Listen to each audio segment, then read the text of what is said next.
జ్ఞానుల్ని సైనికులతో పోల్చారు. జ్ఞానులు ఎలా ఉంటారంటే సైనికులతో పోల్చారు. అంటే అమ్మ మీరు వదలండి, ఏం కాదులేమ్మా. అంటే సైనికులు నిరంతరం కూడా ఆ శత్రువులు మన మీదకి రాకుండా ఉండడం కోసం ఎప్పుడు అలర్ట్గా గన్స్ పట్టుకొని రెడీగా ఉంటారు.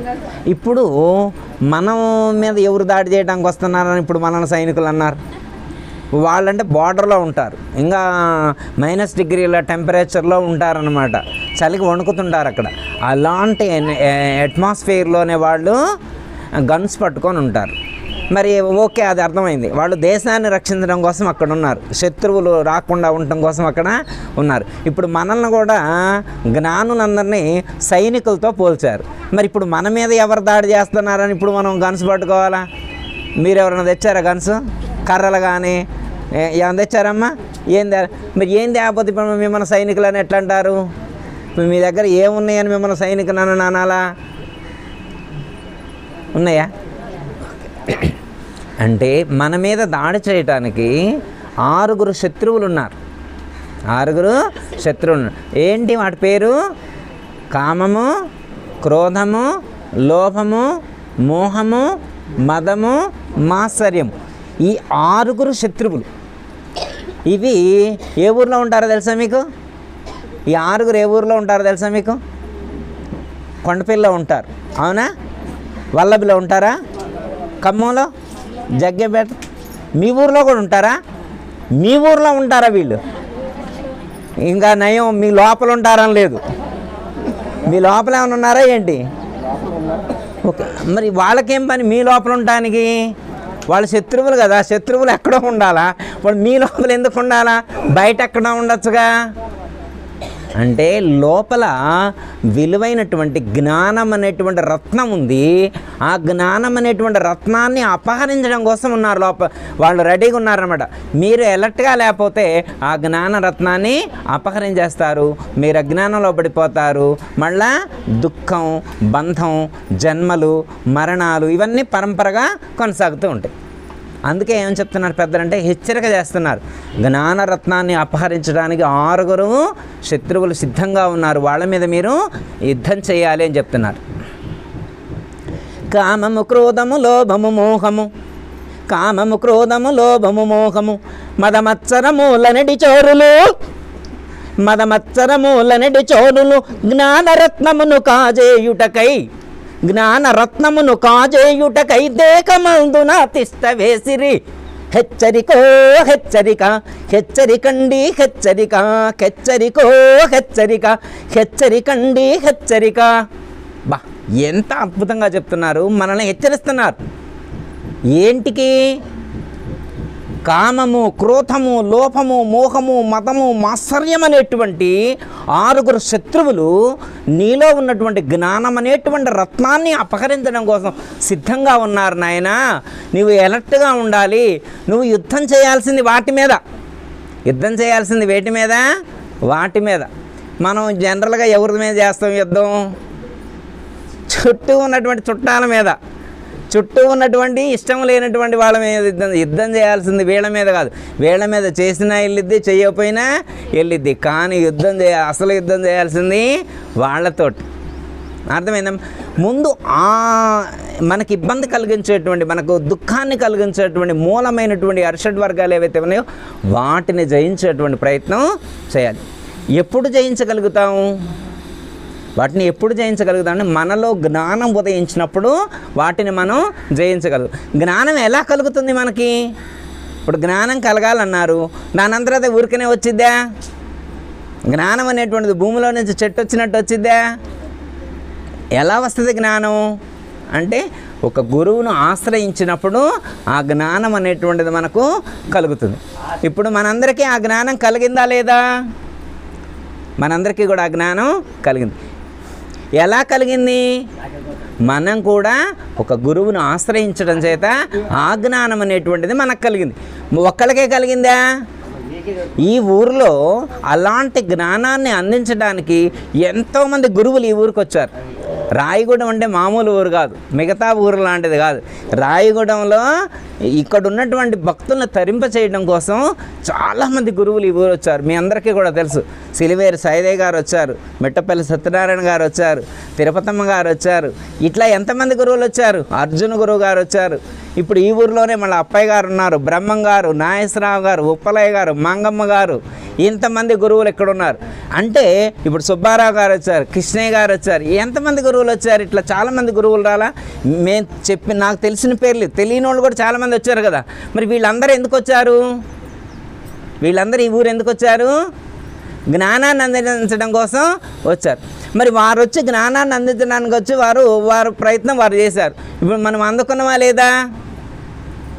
జ్ఞానం మనం అందుకున్నామా లేదా?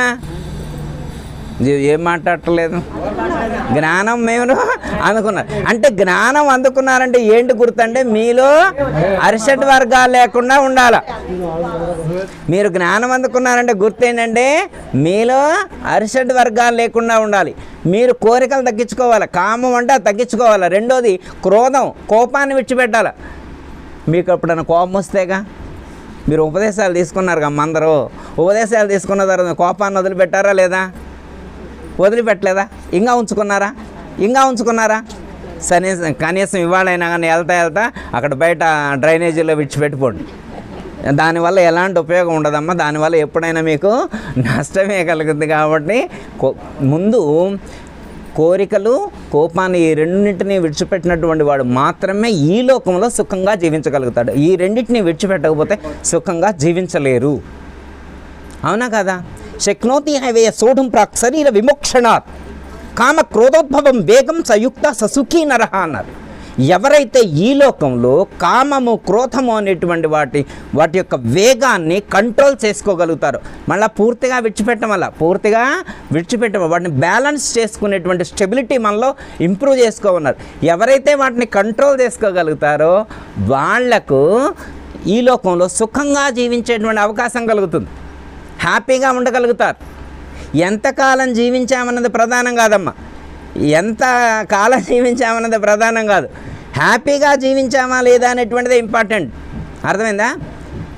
చెప్తారు కదా, 100 సంవత్సరాలు హ్యాపీగా జీవించాలంటారు. శతమానం భవతి శతాయు పురుష సేవేంద్రియ ప్రతిష్టతి అన్నారు.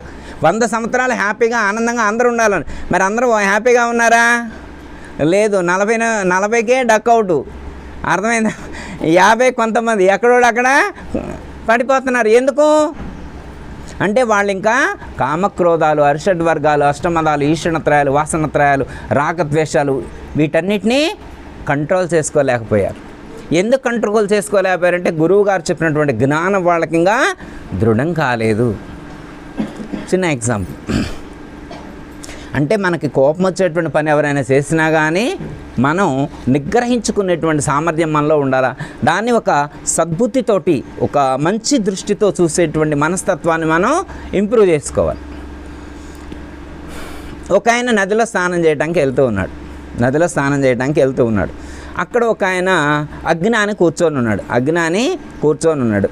ఈయన ఏది పంతులు పొద్దుటే స్నానం చేయడానికి వచ్చిందని చెప్పి ఆయన స్నానం చేసి వస్తూ ఉంటే అక్కడ ఉన్నటువంటి మట్టి తీసి కొంచెం మళ్ళీ ఆయన మీద వేసిండు. ఈయన వేస్తే మళ్ళీ పోయి స్నానం చేసి వచ్చిండు. మళ్ళీ మట్టి వేసిండు.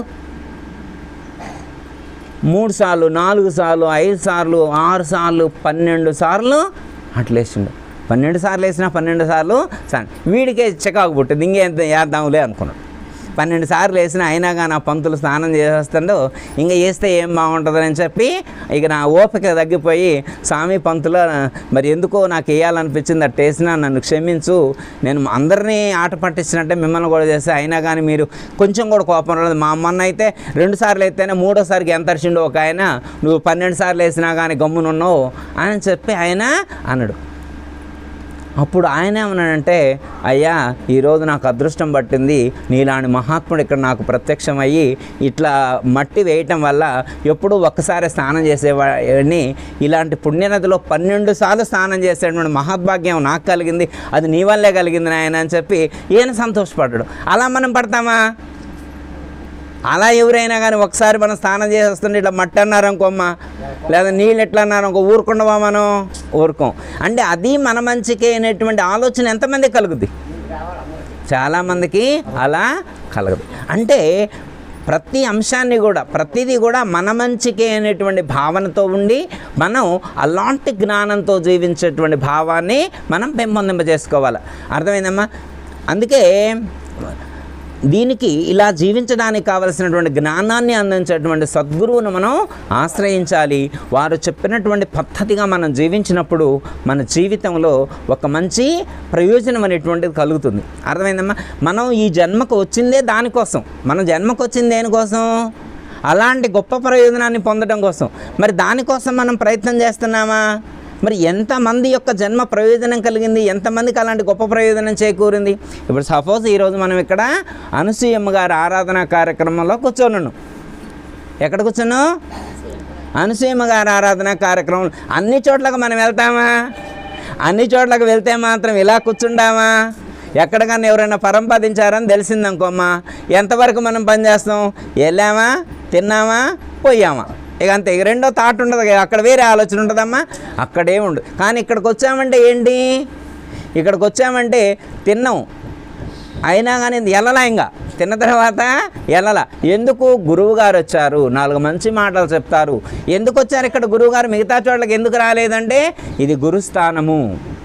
అర్థమైందమ్మా? అనసూయమ్మ గారు గురువు గారిని చేరి ఒక గొప్ప ప్రయోజనాన్ని పొందారు.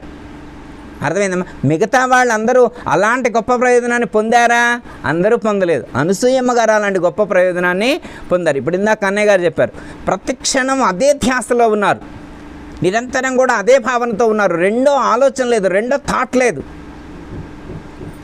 ఎప్పుడు బ్రహ్మంగారు చెప్పేవారు, ఇట్లా అనసూయమ్మ గారు అప్పుడప్పుడు అడుగుతున్నారని చెప్తే, ఒకసారి పోయినసారి 1 year బ్యాక్ వెళ్ళామన్నమాట, కోదాడలో ఉన్నప్పుడు. వెళ్తే ఆరోగ్యం అంత సహకరించట్లేదు. ఆరోగ్యం సహకరించినంత మాత్రాన జ్ఞానాన్ని విడిచిపెట్టలేదు. గురువుగారు చెప్పినటువంటి జ్ఞానంతో స్థిరంగా జీవించారు. ఆ రోజు కూడా సోహం గురించి అడిగారు నాతోటి, పరిపూర్ణ మంత్రాల గురించి అడిగారు. ఎప్పుడు అవి అడుగుతారా అందరూ? వృద్ధాప్యం వచ్చిన తర్వాత ఏ మందులు వేసుకుంటున్నారు, ఏం వేసుకుంటున్నారు అవి చెబుతారు. ఎన్నింటికి పడుకున్నాం, ఎన్నింటికి లేస్తున్నామని చెబుతారు తప్ప ఏ సాధన అంటే గురువు గారు చెప్పినటువంటి సాధన మర్చిపోలే. అంత వయసు వచ్చినా కానీ, అంత ఆరోగ్యం సహకరించకపోయినప్పటికీ కూడా నిరంతరం ఏ భావంతో జీవించారు? గురువు గారు చెప్పినటువంటి జ్ఞానంతో జీవించారు. అది కదా మనం నేర్చుకోవాల్సింది. ఇక్కడికి ఎందుకు వచ్చాము? అంత గొప్ప జ్ఞాని వారు గురువుని చేరి అంత గొప్ప జ్ఞానాన్ని వారు పొంది అంత గొప్ప స్థితిని పొందారు. జ్ఞానాన్ని పొందడమే కాకుండా ఆచరించారు. ఇప్పుడు జ్ఞానం పొందడం వేరు, ఆచరించడం వేరు. అవునా కాదా? పొందితే సరిపోయిందా? పుస్తకం చదివితే సరిపోదు. పుస్తకంలో చెప్పబడినటువంటి జ్ఞానానికి అనుగుణంగా మనం జీవించగలగాలి. సపోజ్ ఉదాహరణకి ఓ పిల్లవాడు హాస్టల్లో ఉంటుండు, వాళ్ళ తండ్రికి లెటర్ రాశాడు, ఏ పెన్ను కావాలి, పుస్తకం కావాలి, డబ్బులు కావాలని రాసిచ్చాడు. దువ్వెన కావాలా, పేస్ట్ కావాలా, బ్రష్ కావాలని రాసిచ్చాడు లెటరు. అయ్యో పిల్లవాడు లెటర్ రాశాడని చెప్పి తీసుకెళ్ళి దేవుడి దగ్గర పెట్టిండు. పిల్లవాడు లెటర్ తీసుకెళ్ళి దేవుడి దగ్గర పెట్టి రోజు ఉదయం ఒకసారి చదివిండు, మధ్యాహ్నం ఒకసారి చదివిండు, సాయంత్రం ఒకసారి చదివిండు, మళ్ళీ లెటర్ ఆడ పెట్టిండు. అమ్మాయి అయిపోయింది లెటర్ చదివా. మళ్ళీ రేపు ఉదయం చదివిండు, మధ్యాహ్నం చదివిండు, రాత్రి చదివిండు, మళ్ళీ ఆడ పెట్టిండు. ఇప్పుడు ఈ పిల్లగాడికి జాగ్రత్తయ్యా వస్తువులని అందులో రాసినవన్నీ చదివిండుగా, పేస్టు, బ్రష్ అవన్నీ చదివిండు కదా. తండ్రి పిల్లగాడి చేరతాయా చేరవా? ఎందుకు చేరం? దేవుడి దగ్గరే పెట్టిండుగా, దేవుడి దగ్గరే చదువుతున్నాడుగా. అంటే లెటర్ దేవుడి దగ్గర పెట్టినా, దేవుడి దగ్గర పెట్టి చదివినా కానీ అవి వాళ్ళ పిల్లవాడికి వెళ్ళవు. పిల్లవాడికి వెళ్ళాలంటే ఏం చేయాలా? అవన్నీ కొరియర్లో వేస్తే వెళ్తాయి. అలాగే భగవద్గీత చదివితే ప్రయోజనం లేదు. భగవద్గీతలో శ్రీకృష్ణ పరమాత్మ ఏ జ్ఞానాన్ని బోధించారో ఆ జ్ఞానానికి అనుగుణంగా మన జీవితాన్ని అనుసంధానం చేసుకొని ఆ పద్ధతిగా జీవించగలిగినప్పుడు మాత్రమే ఆ ప్రయోజనాన్ని పొందగలుగుతాం. లేకపోతే ఎక్కడేసిన గొంగళి అక్కడలాగానే ఉంటుంది. ఎందుకంటే అమ్మ మళ్ళీ వచ్చేటువంటిది కాదు. ఇలాంటి విలువైనటువంటి జన్మ మళ్ళీ వచ్చేటువంటిది కాదు. ఏదో ఏ జన్మలో చేసినటువంటి పుణ్యము ఫలించింది, మనకు అద్భుతమైనటువంటి గొప్ప మానవ జన్మ ప్రాప్తించింది. నాయనగారు చెప్తారు కదా, జన్మ జన్మల పుణ్యవశమున జన్మకొచ్చితి గురువరా. జన్మ జన్మల పుణ్యవశమున జన్మకొచ్చితి గురువరా, జన్మ కర్మల మరుగు తెలిపి జన్మ బాపుము గురువరా, జన్మ కర్మల మరుగు తెలిపి జన్మ బాపుము గురువరా, శరణు శరణు గురువరా నీ శరణు చేతును గురువరా, కరుణ చూపి కనికరించి పరము చూపుము గురువరా, జన్మ జన్మల పుణ్యవశమున జన్మకొచ్చితి గురువరా. హే సద్గురు సార్వభౌమ, నేను అనేక జన్మలలో చేసినటువంటి పుణ్యము ఫలిస్తే ఈ జన్మకొచ్చా. జన్మకు రావడం గొప్ప కాదు, జ్ఞానంతో కూడినటువంటి జన్మ శ్రేష్టమైనటువంటిది. దుర్లభం మానుషం దేకం వివేకమతి దుర్లభం అన్నారు శంకరాచార్యులు వారు. ఎందుకంటే లోకంలో అందరూ జన్మించారు, ఏం ఉపయోగం? ఏమైనా ఉపయోగం ఉంటుందా? జ్ఞానంతో కూడి ఉన్నటువంటి జన్మ శ్రేష్టమే. ఇప్పుడు మనకు జ్ఞానం లేదా? లోకంలో ఉన్నటువంటి వాళ్ళ జ్ఞానం లేదా? మరి వాళ్ళందరికీ వర్తించదా ఇది? అంటే జ్ఞానం అంటే లౌకికమైనటువంటి జ్ఞానం కాదు. ఇక్కడ చెప్పబడినటువంటి జ్ఞానం ఎలాంటిది? లౌకికమైనటువంటి జ్ఞానం కాదు. మరి ఎలాంటి జ్ఞానాన్ని చెప్పారు? ఏ జ్ఞానం చెప్పారు? ఇడ్లీ గుచ్చు, వంకాయ కూర గుచ్చు, ఈ జ్ఞానం అయ్యి ఉంటుంది అనుకుంటా, కాదా? ఆత్మజ్ఞానం గురించి చెప్పారు. ఏ జ్ఞానం గురించి చెప్పారు? ఆత్మజ్ఞానం గురించి. ఎవరైతే ఆత్మజ్ఞానాన్ని పొందుతారో వాళ్ళ యొక్క జన్మ ధన్యమైనటువంటిది. అర్థమైందమ్మా? వాళ్ళ జన్మ సద్వినియోగమైనట్లు గుర్తు అని చెప్తారు. మానవ జన్మము మకిలో దానవులకు దొరకబోదు దయతో వినుమా, నానా జన్మల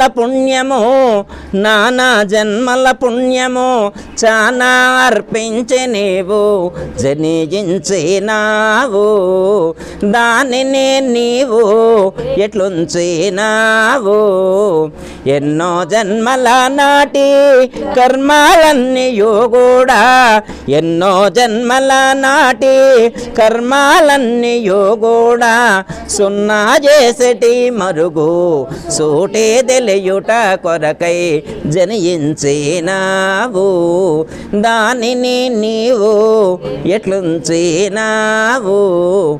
అమ్మయ్య, ఎట్లుంచినవని అడుగుతున్నాడు. ఎవరంటున్నారు? నువ్వు ఎట్లుంచినవాడు. దేన్ని ఎట్లుంచినవని అడుగుతున్నారు? దేనమ్మా? కళ్ళజోడ కాదా? మరి దేని గురించి చెప్తున్నారు? మానవ జన్మను ఎట్లుంచి నువ్వు, మానవ జన్మ నువ్వు ఎక్కడుంచి, నువ్వు మానవ జన్మకు వచ్చి ఏం చేస్తున్నావు, మానవ జన్మకు వచ్చి ఏం చేస్తున్నావు. అదెందుకు గురువుగారు? ఏం చేయటం? పొద్దుటే లేచిన తర్వాత పొలం పనికి పోతుంటే వస్తుండే, వండుకుంటున్నావు, తింటున్నావు, పడుకుంటున్నావు, మళ్ళీ పొలం పోతుండే, డబ్బులు సంపాదించుకున్నావు, మరి పొలం కొనుక్కుంటున్నావు, ఇల్లు కొనుక్కుంటున్నావు, నగలు కొనుక్కున్నావు, పిల్లలు, పెళ్ళిళ్ళు, ఉద్యోగాలు, వ్యాపారాలు, ఎంత చేస్తున్నావు, మళ్ళీ ఇంకేం చేస్తున్నావు అని అడుగుతున్నారు. ఈ కాదా చేయటానికి వచ్చింది? మనం ఈ చేయటానికి కాదా వచ్చింది? మరి ఈ చేయటం తప్ప? ఈ చేయటం తప్పని చెబుతున్నారు వేదాంతం. ఈ చేయటం తప్పని చెబితే ఒక్కళ్ళు రారు గురువుగారి దగ్గర కానీ గుడికాడికి కానీ. అర్థమైందమ్మా? ఈ చేయటం కనుక కరెక్ట్ కాదంటే ఒక్కళ్ళు కూడా రారు. ఇవన్నీ చేసుకోవాలి. దైనందిన జీవన విధానం మొత్తం మంచిగానే కొనసాగాలి. ఎందుకంటే మనం గృహస్థ ధర్మం, మనం గృహస్థులం కాబట్టి గృహస్థాశ్రమ ధర్మాన్ని పాటించి భార్య, పిల్లలు, తల్లిదండ్రులు, అక్క చెల్లెళ్ళు, అన్నదమ్ములు, అత్తగారు, మామగారు వీళ్ళందరినీ మంచిగా చూసుకుంటేనే గురువుగారు చెప్పినటువంటి జ్ఞానం ప్రకారంగా మనం జీవించేటువంటి ప్రయత్నం చేయాలి. ఎవరైతే ఆ విధంగా తమ యొక్క జీవితాన్ని ధన్యత చేకూర్చుకుంటారో, ఎవరైతే తమ యొక్క జీవితాన్ని సద్వినియోగం చేసుకుంటారో వాళ్ళ యొక్క జన్మ సార్థకమైనట్లుగా మనకి ఇక్కడ చెప్పటం అనేటువంటిది జరిగింది. ఓకే అమ్మా, ఏమని చెప్తున్నారు? మానవ జన్మను సద్వినియోగం చేసుకోమని చెబుతున్నారు. మానవ జన్మను సద్వినియోగం చేస్తా అంటే ఎంతసేపు స్మరించుకుంటే సద్వినియోగం అయింది? ఇది మానవ వినియోగించాలంటున్నారు కదా, దీన్ని వినియోగించాలంటున్నారు.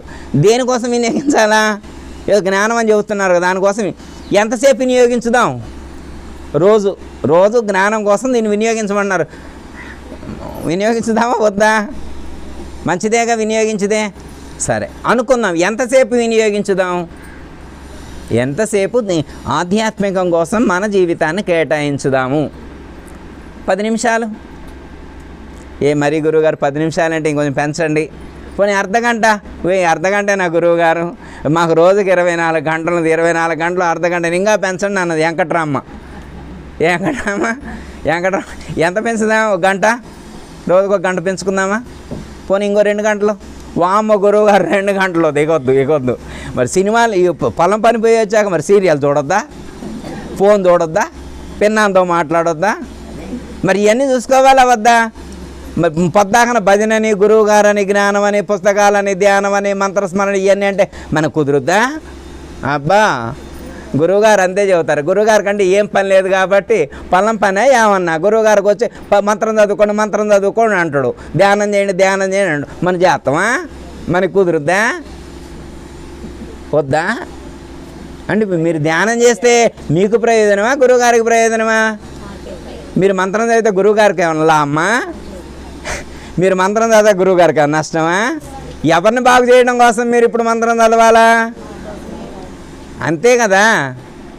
ఎంతసేపు చదవమని చెప్పారు గురువుగారు? ఇందాక అక్కడ చదివింది వెంకటరమణ.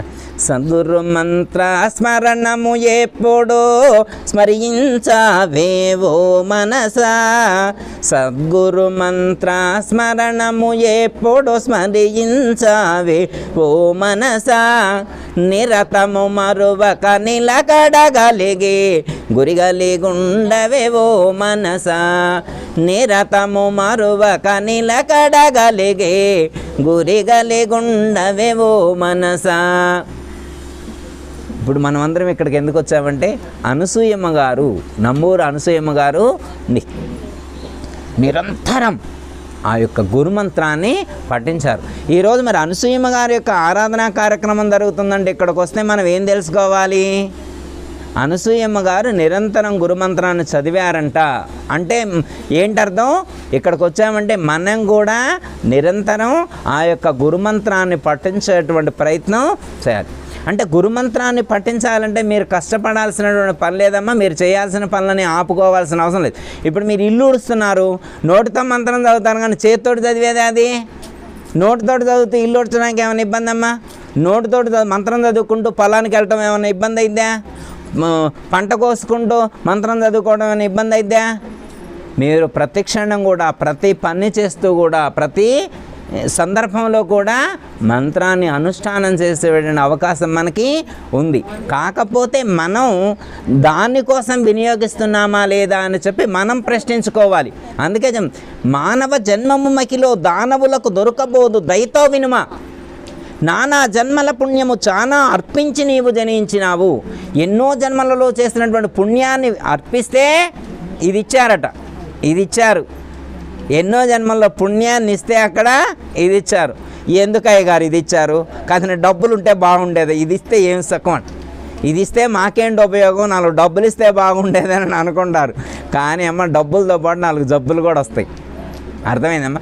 మన పుణ్యానికి తగ్గినట్టుదే ఇస్తారు. మనం ఎంత పుణ్యం గత జన్మలో చేసామో దాన్ని బట్టే ఈ జన్మ ఇవ్వడం అనేటువంటిది ఉంటుంది. ఒకళ్ళు షాపింగ్ మాల్కి వెళ్ళారు, చందన బ్రదర్స్కి.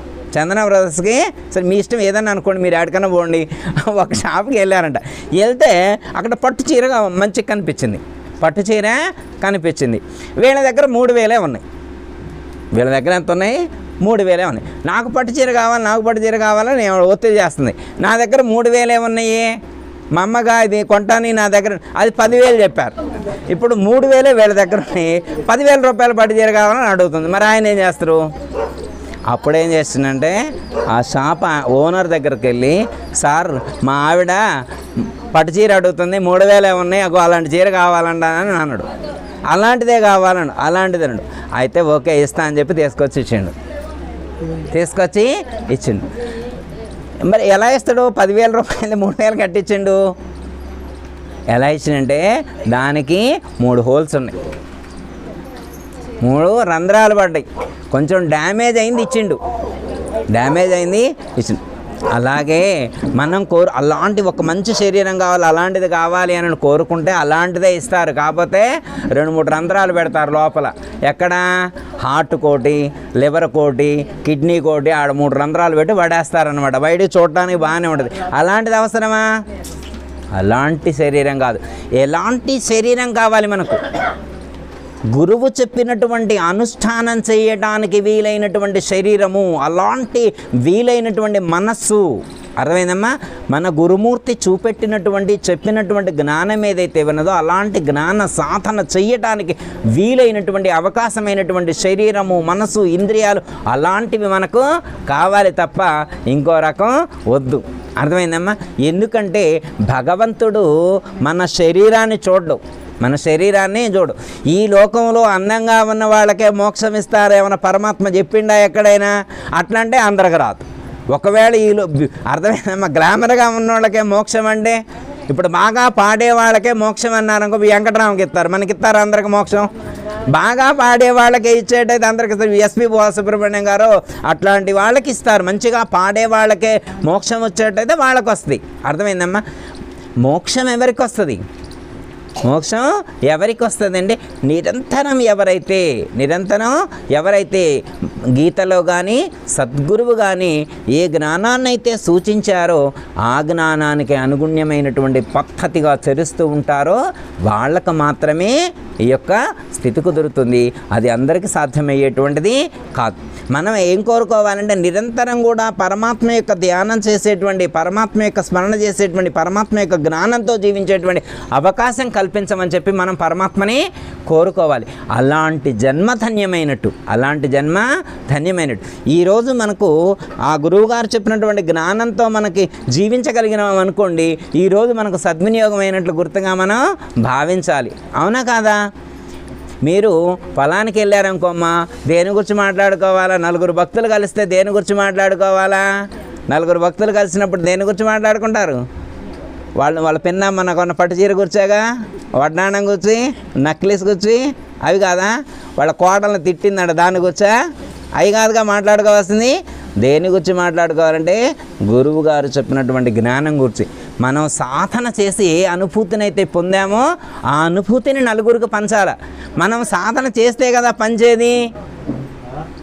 మనం సాధన చేస్తే మనకు ఒక అనుభూతి కలిగితే దాన్ని పంచగలుగుతాం. ఏ సాధన చేయకుండా అనుభూతి ఎలా కలుగుద్ది? అందుకే ఏం చేయాలంటే నిరంతరం సద్గురు మంత్ర స్మరణం అని చెప్పారు. నిరంతరం కూడా ఆ గురువు గారు చెప్పినటువంటి మంత్రాన్ని స్మరణ చేస్తూ ఆ యొక్క జ్ఞానంతో జీవించేటువంటి ప్రయత్నం మనం చేయాలి. అలా ఎవరైతే చేస్తారో వాళ్ళ యొక్క జన్మ ధన్యమవుతుంది, లేకుంటే దుర్వినియోగం అవుతుంది అని సూచించడం అనేటువంటిది జరిగింది. ఇప్పుడు మనం ఏం చేయాలి? నిరంతరం ఆ భావంతో జీవించేటువంటి ప్రయత్నం చేయాలి. నిరంతరం జీవించాలి అంటే 1 గంట 2 గంటలు అని చెప్పట్లా, 1 గంట 2 గంటలు అని చెప్పట్లా, నిరంతరం జీవించాలి. మరి నిరంతరం జీవించడానికి కుదురుద్దా? నిరంతరం మనం ఆ భావనతో ఉండడానికి కుదురుద్దా? చిన్న ఎగ్జాంపుల్ ఒకటి తెలిసిందే, మళ్ళీ ఒకసారి గుర్తు చేస్తాం. ఒక ఆయన పిల్ల పెళ్లి చేయడానికి అప్పు తీసుకురావడానికి చుట్టాలింటికి పోయిండు. 3 తెచ్చిండు. ఆయన స్థాయికి 3 అయ్యే ఎక్కువ, 3 లక్షలు తీసుకొని వచ్చిండు. వస్తుండే బస్సు ఎక్కి కూర్చున్నాడు. సుడిపడ్డాడు, కొంచెం తినడు కాబట్టి పడుకుండు, నిద్రపోయిండు. పడుకుంటూ నిద్రపోతుంటే మరి దానికి సంబంధించిన వాడు ఊరుకుంటాడమ్మా? మనం నిద్రపోయినని వాడుకొని ఉంటాడు, వాడు మెలుకుతూ ఉంటాడు. మనం ఎప్పుడు నిద్రపోతామని వాడు ఎదురు చూస్తుంటాడు. మనం నిద్రపోతున్నామండి, మనం నిద్రపోవడానికి ఆ కిటికీ గ్లాస్ యువతలుగా ఉన్నాడు, చల్లడు గాలి రావడానికి. తినున్నాడుగా హాయిగా నిద్రపోయిండు. కట్టింగ్ లేదు చూస్తే 3 మిస్, 3 lakhs మిస్ అయినాయి. ఇప్పుడు బస్సు డ్రైవర్ని అడిగిన, కండక్టర్ని అడిగిన, వాళ్ళకి ఎక్కడ అనుమానం రాలేదు. ఎవరు తీసినట్టు కూడా వీళ్ళకి తెలియలేదు. బస్సులో ఎక్కిన వాళ్ళు అందరూ అంతే ఉన్నారు, కానీ డబ్బులు లేవు. ఎందుకంటే వాడు డబ్బులు కొట్టేస్తున్నాడు బస్సు దగ్గర. బస్సులో ఉండే డబ్బులు మూట కింద ఉన్నోడికి ఇచ్చాడు. అందరూ బస్సులోనే ఉన్నారు. ఇప్పుడు 3 లక్షలు పోయినాయి, ఇంటికి పోయిండు. ఆయన అదే ధ్యాసలో కూర్చున్నా, నిల్చున్నా, పడుకున్నా. ఒకరోజు అంటే మన ఎన్ని రోజులు ఉంటుంది? 2వ రోజు. ఇప్పుడు ఆయన అన్నం తింటుంది, ఏం గుర్తొస్తుంది? డబ్బులే 3 లక్షలే గుర్తొస్తున్నాయి. నిద్రపోతుంటే కల్లో కూడా 3 లక్షలే. తెల్లారుదామని లేచి గురువుగారు ఫోటో దగ్గర పోయి దండం పెట్టేప్పుడు కూడా 3 లక్షలే గుర్తొస్తున్నాయి. అర్థమైందా? చేనుకు పోయేప్పుడు 3 లక్షలే, చేనుకు పోయాక 3 లక్షలే, పొలం పని చేసేప్పుడు 3 లక్షలే. ప్రతి క్షణం కూడా తినేప్పుడు, తాగేప్పుడు, మాట్లాడేప్పుడు, ఎవరితో ఏది మాట్లాడుతున్నా కానీ అందరితో మాట్లాడుతున్నాడు. కానీ మనసులో మాత్రం ఇప్పుడు మనం ఏం చేయొచ్చండి, ఆ 3 లక్షలు తీసేసి గురువుగారు చెప్పినటువంటి జ్ఞానాన్ని పెట్టుకున్నాం అనుకో, అమ్మ 3 లక్షలు పెట్టుకుంటాం కానీ అంత గట్టిగా ఆవిడ పెట్టుకుంటాం, గురువుగారు మంత్రం పెట్టుకుంటామా అని అనరుగా మీరు అనరని నేను అనుకుంటున్నా. అంటారా అనరా? నిరంతరం మనం సాధన చేయడానికి అవకాశం ఉంది.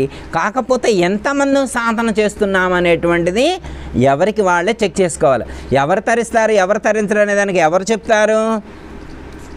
ఎవరు తరిస్తారు, ఎవరు తరించడం అనే దానికి ఎవరు చెప్తారు? ఎవరికి మోక్షం వస్తుందని చెప్తారు. ఇప్పుడు నాకు మోక్షం వస్తుందని ఎవరు చెప్తే మోక్షం వస్తుంది? నాకు మోక్షం వచ్చే విషయం ఎవరు చెప్పాలా? నాకు మోక్షం వచ్చే విషయం నేను చెప్పాలా? ఎందుకని నేను ఎందుకు చెప్పాలి అంటే, పైకి తెల్ల చొక్కా దొడుక్కొని కండవా వేసుకున్నంత మాత్రాన లోపల ఏముందో మీకేం తెలుసు? లోపల ఏముందో మీకు తెలిస్తే మీరు గుర్తించగలుగుతారా? దాన్ని గుర్తించలేరు. ఎందుకంటే లోపల ఏముందో నాకు తెలుసు, గురువుగారికి తెలుసు. అంతరంగమందు అపరాధములు చేసి మంచివాని వలను మనుజుడుండు, ఇతరులు ఎరుగకున్న ఈశ్వరుడు ఎరుగడా విశ్వదాభిరామ వినరవేమ అని చెప్పారు. లోపల నేను కరెక్ట్గా లేకుండా బయటికి వేషం వేసుకొని ఉంటే మీరందరూ చూసేవాళ్ళు అనుకోవచ్చు, కానీ అక్కడ మార్కులు వేసా ఆయనే ఇవ్వద్దు. ఇప్పుడు మరి వీళ్ళు మార్కులు వేస్తే బెస్టా, ఆయన మార్కులు వేయాలా? ఇప్పుడు ఎవరితో వేసుకోవాలి మార్కులు? ఫస్ట్ ఆయనతో వేయించుకోవాలి, వీళ్ళతో కూడా మార్కులు వేయించుకోవాలా? వీళ్ళు కూడా మెచ్చుకునేట్లుగా జీవించాలి. ఎందుకంటే మనం సమాజంలో ఉన్నాం కాబట్టి మన చుట్టూ ఉండేటువంటి వాళ్ళు కూడా పలానా గురువుగారి దగ్గర వెళ్ళిన తర్వాత వీళ్ళలో మంచి మార్పు వచ్చింది అనాల, మంచి మార్పు వచ్చిందని అన్నారు. ఎగ్జాంపుల్, ఒక ఆమె బాగా గయ్యాడి, ఇప్పుడు 10 మంది సూర్యకాంతం కూడా మీకు తెలిసే ఉంటుంది, వెనకటి రోజుల్లో వాళ్ళ బాగుంది. 10 మంది సూర్యకాంతం రుబ్బింగ్లో వేస్తే, గ్రైండర్లో వేస్తే ఒక ఆవిడ వచ్చిందంట. ఆవిడే ఒక ఆవిడ అనమాట. ఆవిడ ఎంత పవర్ఫుల్ అంటే వీధిలో వెళ్తూ ఉంటే ఎవరు ఎదుర్రారు. ఆ ఊరు సర్పంచ్ అయినా కానీ ఈవిడ ఇటు వెళ్తుంటే అవతల బజార్ నుంచి వస్తారనమాట. ఆవిడకి సర్పంచ్ లేదు, ఎమ్మెల్యే లేదు, కార్పొరేటర్ లేదు, ఎవరు లేరు అనమాట. ఎవరైనా కానీ దుమా ఆవిడ ముందు. అంత పవర్ఫుల్ అనమాట. అంటే ఏదైనా అనేస్తుంది అనమాట ఎవరినైనా. ఎందుకు అంటే ఒకటి బలం ఉంది, తెలివి ఉంది, డబ్బు ఉంది. దానికి సరిపోను అహం టన్నులు ఉంది ఆమె దగ్గర. ఏముంది? అహంకారం టన్నులు ఉంది. ఇప్పుడు ఊరంతా భయపడతారు ఆమంటే. మీరంటే ఉండరు అనుకో, మీ ఊరిలో ఉండరులేమ్మ, ఇది వేరే ఊళ్ళో సంగతి. అలాంటి వాళ్ళు మీ ఊళ్ళో ఎందుకు ఉంటారు? అందరూ జ్ఞానులేనే, అవునా కదా? అయితే ఆవిడ అటు నుంచి వస్తుంటే ఎవరు రావట్లేదు అనమాట, మగోళ్ళు కూడా రావట్లేదు. చెప్పాక ఎమ్మెల్యేలే రారని. ఆవిడ అనుకోకుండా ఒక గురువుగారి దగ్గర మంత్రం తీసుకుందంట. ఆ మంత్రం చదవటం వల్ల ఆ మంత్రం యొక్క శక్తి ఆవిడ లోపల ప్రవేశించి ఆవిడ్ని మార్చివేసింది.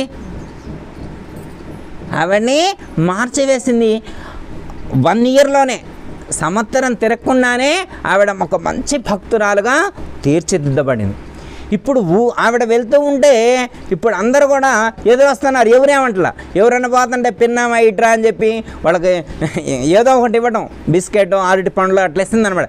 ఇంతకుముందు ఆవిడనే చూడటానికే భయపడేవాళ్ళు. ఇప్పుడు ఆవిడే అందరిని పిలిచేస్తుందంటే ఎంత మార్పు వచ్చి ఉంటుంది. ఇక ఆలోచించండి. ఇప్పుడు అందరూ ఊరంతా ఏకమై అనుకుంటున్నారు. ఇప్పుడు చాలకాడికి పోతారుగా, ఇవే పనులుగా. ఊరిలో ఏదైనా అద్భుతం జరిగిందనుకో చాలకాడ ఏం చెప్పుకుంటారు? ఆ అద్భుతం గురించే కదా చెప్పుకునేది. ఎంత మార్పు వచ్చిందంటే, గురువు పోయిందంట, ఎడుకో గురువు దగ్గర పోయిందంట, ఏదో చెవులో మంత్రం చెప్పిండంట, మారిపోయిందంట. ఆమె నువ్వు భలే మారిందంటే ఇప్పుడు ఎవరిని తిట్టట్లా, ఎవరన్నా కనపడితే అరటిపండ్లు ఎత్తుందంట. అబ్బా, మరి ఎంత మార్పు వచ్చినట్టు? ఇప్పుడు మార్పు వచ్చిందా రాలేదా? అలాంటి మార్పు ఆవిడకే కాదు, మనలో కూడా రావాలి. ఎప్పుడు వస్తుంది అంటే, మనకు గురుమూర్తి ఏ జ్ఞానాన్ని అయితే అందించారో ఆ జ్ఞానానికి తగ్గట్లుగా మనం ఆచరించినప్పుడు ఆ మార్పు అనేటువంటిది వస్తుంది. బయటికే తెల్లగా కాదు, లోపల కూడా అంత పవిత్రంగా, అంత ప్యూరిటీగా మనం ఉండాలి. చిన్న ఎగ్జాంపుల్ చెప్పి కంక్లూడ్ చేస్తా. ఒక ఊళ్ళో ఒక అవధూత లేదా సన్యాసి అనుకోండి. ఆయన అంటే అవధూత అంటే లోకం పట్టకుండా ఉంటాడు అనమాట. ఆయన పిచ్చోడ్లాగానే ఉంటాడు. ఆయన చూడటానికి భక్తులందరూ వెళ్తున్నారు. ఆయనకు ఒక అలవాటు ఏంటంటే, ఎవరైనా టీ ఇస్తే తాగుతాడు. అందరూ కాదు, ఆయన టీ తాగుతారని తెలుసు అందరికీ. వాళ్ళు వెళ్ళిన వాళ్ళందరూ తలా ఒక టీ గ్లాస్ చేసిపోయి ఆడ పెడతారు. తలా ఒక టీ గ్లాస్ తీసుకెళ్ళి ఆడ పెడతారు. పెడితే అందరు తెచ్చి నీ తాగడు. ఆయనకి ఎప్పుడో ఒకసారి తాగబుద్ధి అయింది, ఇట్లా కళ్ళు మూసుకొని ఒకటి తీసుకొని తాగుతారు. అబ్బా నేను తెచ్చింది తాగి, నేను తెచ్చింది తాగి, నేను తెచ్చింది తాగి సంతోషపడతారనమాట వెళ్ళిన వాళ్ళందరూ. నన్ను అనుగ్రహించినాడు. సరే అలా తాగుతూ ఉంటే ఒక ఆయన మంచిగా వైట్ అండ్ వైట్ వేసుకొని మంచిగా గోల్డ్ చైన్ పెట్టుకొని రేబాన్ స్పెట్స్ పెట్టుకొని ఇట్లా వెళ్ళిండనమాట. కొంచెం ఒక గురుభక్తుడు ఈయన కూడా ఒక గురుభక్తుడు అనమాట. అక్కడికి వెళ్ళి టీ తీసుకొని ఇలా వెళ్ళి కూర్చున్నాడు. ఈయన కదలట్లే అనమాట. ఈయన ఇగో ఏంటంటే లోపల ఏమనుకోండి, నేను మంచి భక్తుడిని కదా, నేను ఇచ్చింటియే తాగుతాడు ఆయన. నేను మంచి భక్తుని కాబట్టి తెల్లగుంటుని, గురువుగారికి నీరండిరా నా టీ ఏదో అవుతారని చెప్పి అనుకుంటున్నాను. తీరా ఆడ పెట్టిన తర్వాత ఈయన ఇంత కూర్చొని చూస్తుండు. 10 నిమిషాలు అయింది, పావు గంట అయింది, అర్ధగంట అయింది, గంట అయిన తర్వాత ఆయన టీ తీసుకొని ఇసిరేసిండు. ఎవరికి? ఆయన మీదకే. ఎవరైతే టీ తీసుకొచ్చారో ఆయన మీదనే పోసిండు. పోస్తే చొక్కా ప్యాంట్ మొత్తం మరకలైంది. అప్పుడు కారు కాడికి వచ్చిండు. ముందు దిక్కులు చూసిండు. అసలు ఎవడన్నా చూస్తుండ నా మీద టీ పోసేది అసలు ఎంతమంది చూశారు? నా మీద టీ పోసేది అమ్మాయి ఎవరు చూడలేదు. సరిపోయింది. ఎమ్మటే కారు కాడికి పోయిండు. షర్టు మార్చుకున్నాడు. ఆ పక్కన వస్తారు కదా మంది మార్పన ఉంటారు కమ్మా పక్కన. నేను చెప్పానా వీడు తిక్కలోడని చెప్పానా? నేను వీడు మంచోడు కాదు, అవధవతే కాదు, అయినా కానీ నువ్వు వినకుండా ఏడో తీసుకొచ్చి నువ్వు నన్ను. అసలు నేను వచ్చేవాడిన ఏడకి నేనేంటి, నా స్టేటస్ ఏంటి, నా తెలివితేటలు ఏంటి, నా జ్ఞానం ఏంటి, ఇలాంటి ఆయన దగ్గరికి నన్ను తీసుకొచ్చి నువ్వు అనవసరంగా పిచ్చోడి దగ్గరికి. చూడు చొక్కా మొత్తం ఆగం చేసిండు. మొత్తం 5,000 రూపాయల డ్రెస్సు ఆగం అయిపోయింది నీ వల్లనే అని చెప్పి వాడిని పక్కన ఉన్నోడు తిడతాను అనమాట.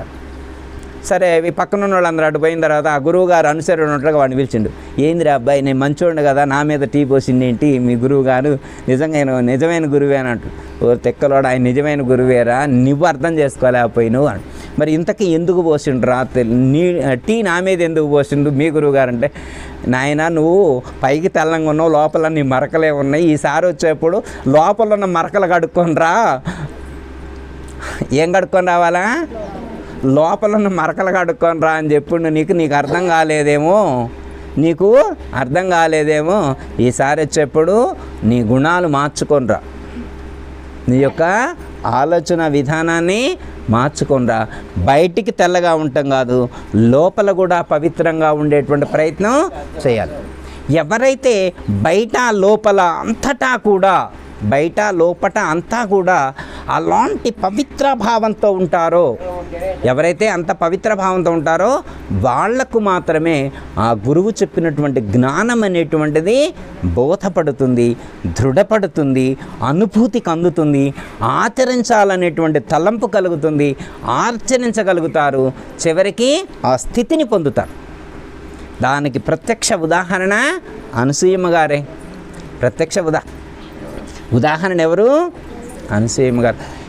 చూడండి, మా అనసూయమ్మ గారి దగ్గర ఉన్నటువంటి ఒక గొప్ప లక్షణం ఏంటంటే, ఏదైనా చెప్పితే వెంటనే నమ్మరమ్మ. మీరు ఏదైనా చెప్పారనుకో వెంటనే గుడ్డిగా నమ్మరు, దాన్ని పరిశోధిస్తారు. దాన్ని పరిశీలించి దాంట్లో నిజమెంతుందో నిగ్గు తేల్చిన తర్వాత మాత్రమే వారు ఆచరిస్తారు.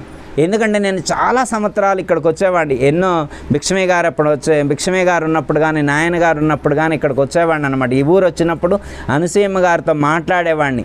అనసూయమ్మ గారి లక్షణాన్ని నేను గుర్తించగలిగా, వారి భావాన్ని నేను గుర్తించగలిగా. ఏమిటంటే వారు ఏదైనా ఎవరైనా చెప్పితే వెంటనే నమ్మేవారు కాదనమాట. వారు చెప్పే దాంట్లో నిజమెంతుందో ఆలోచించేవారు. పర్వాలేదు వీరు చెప్పేది నిజమే అని వారి మనసుకు అనిపిస్తేనే ఆచరించేవారు. అర్థమైందా?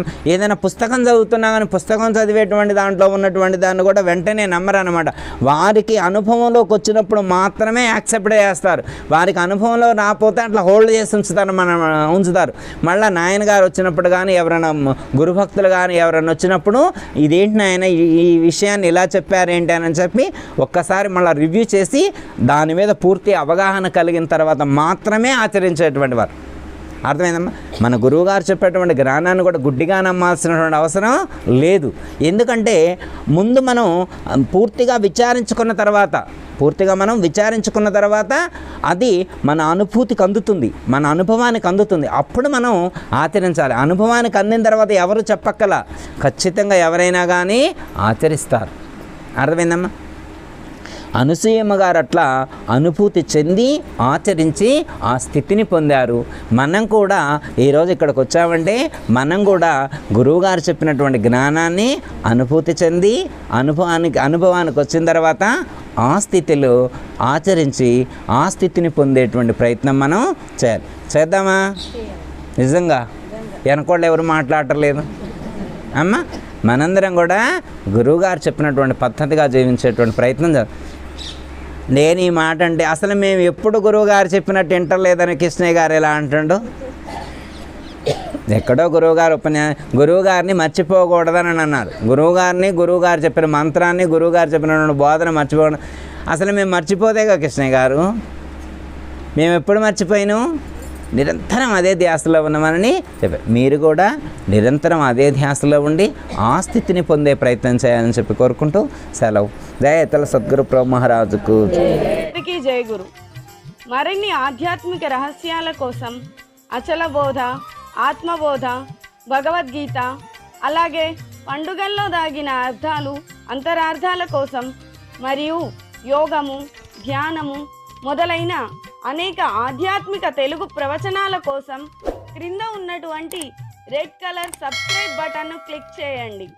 అలాగే ప్రక్కనే ఉన్నటువంటి గంట సింబల్ను నొక్కండి. అలాగే ఈ వీడియో మీకు నచ్చినట్లయితే లైక్ చేయండి మరియు షేర్ చేయండి. జై గురు.